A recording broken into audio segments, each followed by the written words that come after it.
Welcome to Samba Samba. Enjoy the video.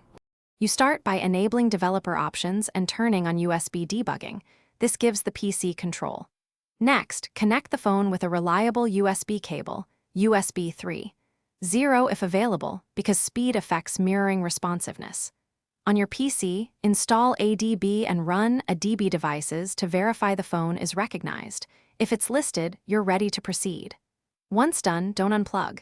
Keep the cable stable, and make sure the phone screen is unlocked when the PC prompts for debugging authorization.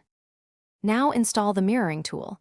I recommend SCRCPY for a fast, free option because it uses ADB directly. Extract or install the package, then run the executable. SCRCPY auto-starts a window showing your Android display. You can tweak performance through flags, set resolution with M1024, and bitrate with B2M to reduce lag. Once running, you can control the phone with mouse and keyboard. Make sure to allow input on the device if prompted, and close other heavy apps to improve frame rate. To finish, decide if you want wired or wireless mirroring.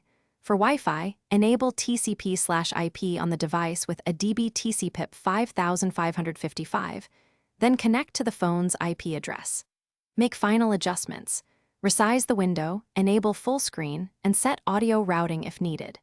If things go wrong, try lowering resolution or bitrate to reduce lag, or reauthorize USB debugging. As a key troubleshooting tip, if the device isn't detected, reinstall ADB drivers.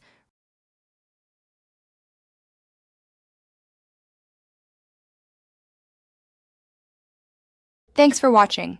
Consider subscribing if we helped you.